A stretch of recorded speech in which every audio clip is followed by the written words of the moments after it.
Pada kali ini kami akan membahas mengenai hasil dari seminar pelatihan dan uji profisiensi pasar modal.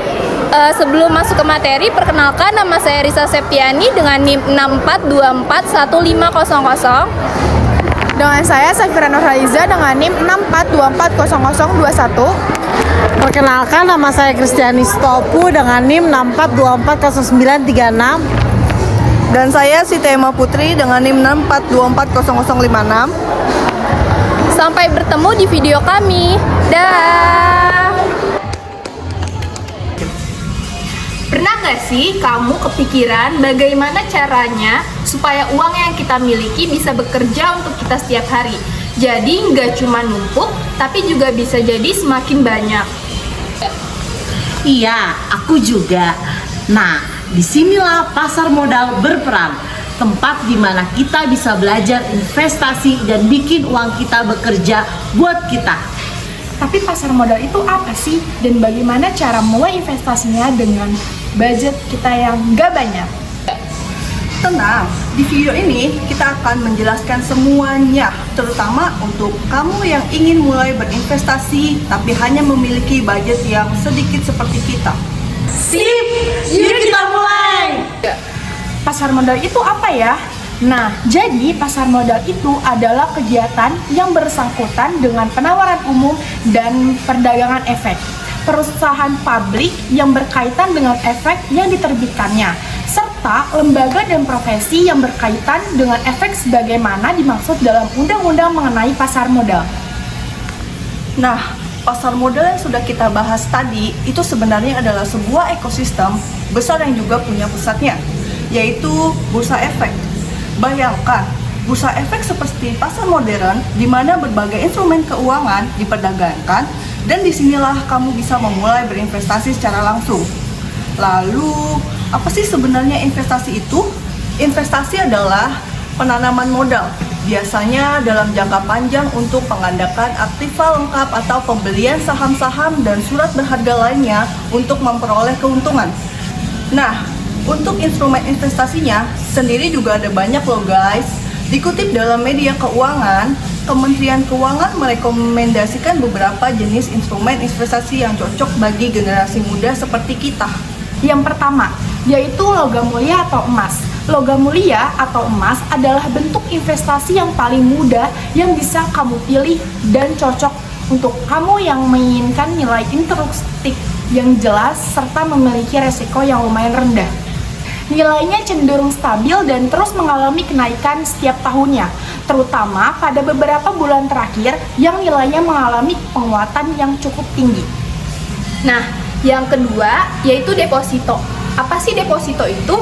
Deposito mirip seperti menabung di bank, tapi dengan bunga yang lebih tinggi. Semakin besar jumlah deposito, biasanya harganya juga makin besar. Tenornya bervariasi, mulai dari beberapa bulan hingga maksimal 12 atau bahkan 24 bulan di beberapa bank. Namun, berbeda dengan tabungan, uang di deposito tidak bisa dicairkan kapan saja sebelum tenor habis. Jadi, pastikan kamu memilih tenor yang tepat sebelum berinvestasi agar keuntungannya maksimal. Yang ketiga yaitu saham. Saham adalah salah satu instrumen investasi paling populer yang menunjukkan kepemilikan di sebuah perusahaan. Keuntungannya bisa didapat dari dividen dan kenaikan nilai saham saat dijual kembali. Tapi ingat, tidak semua perusahaan rutin membagikan dividen. Saham punya potensi besar, tetapi resikonya juga cukup tinggi. Jadi, calon investor wajib mempelajari dan menganalisis dengan teliti sebelum terjun agar investasi lebih aman dan menguntungkan. Nah, yang keempat yaitu reksadana. Reksadana sendiri adalah investasi di mana dari banyak investor digabungkan dan dikelola oleh manajer investasi untuk ditempatkan di berbagai instrumen pasar modal. Instrumen ini ideal untuk pemula yang punya dana terbatas. Sebelum membeli, pastikan kamu memilih produk reksadana yang cocok dengan profil resiko, kebutuhan, dan tujuan investasimu supaya hasilnya lebih maksimal. Yang kelima yaitu obligasi pemerintah. Obligasi pemerintah termasuk investasi yang paling aman karena resikonya sangat rendah. Obligasi pemerintah adalah surat utang yang diterbitkan oleh pemerintah Indonesia dan ditawarkan langsung ke masyarakat. Beberapa jenis obligasi hanya tersedia dalam periode tertentu dan tidak semuanya tidak bisa diperjualbelikan di pasar sekunder. Durasi obligasi juga bervariasi, jadi penting untuk tahu jangka waktunya.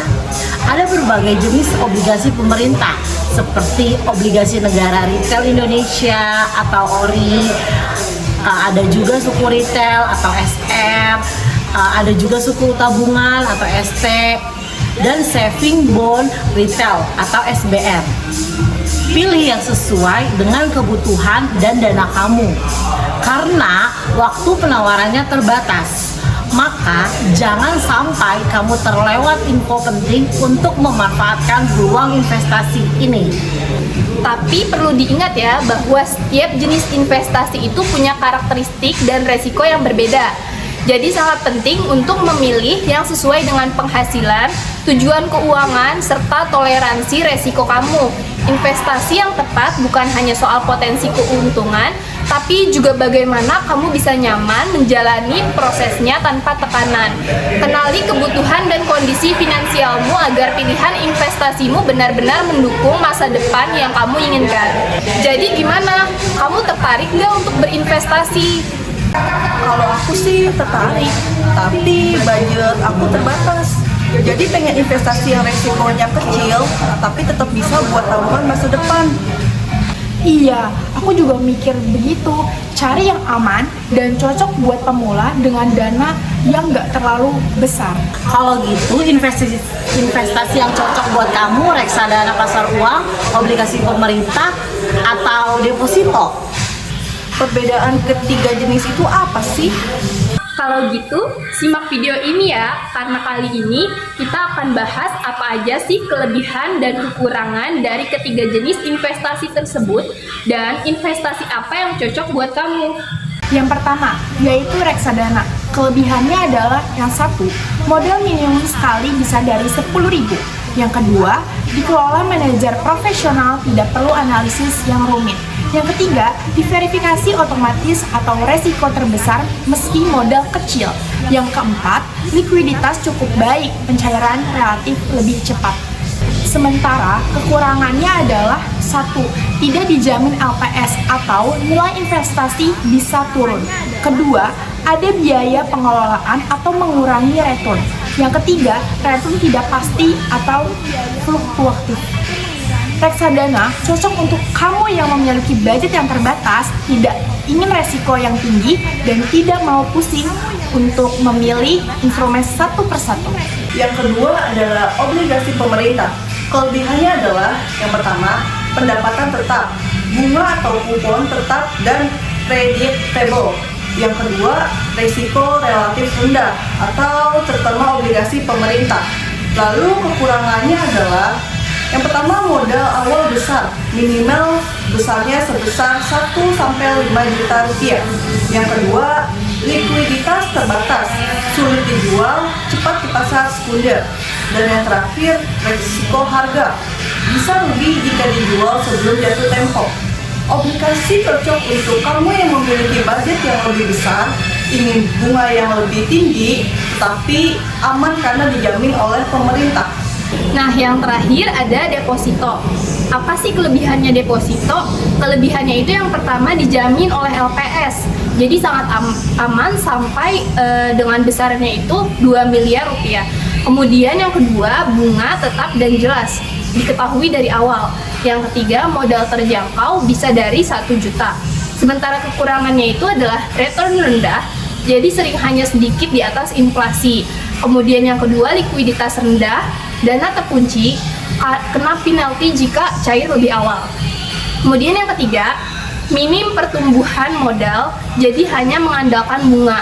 Nah, deposito ini cocok untuk kamu yang ingin resiko yang sangat rendah karena dijamin oleh LPS dan untuk kamu yang disiplin menabung karena tidak bisa kita cairkan sebelum jatuh tempo serta keamanannya yang maksimal.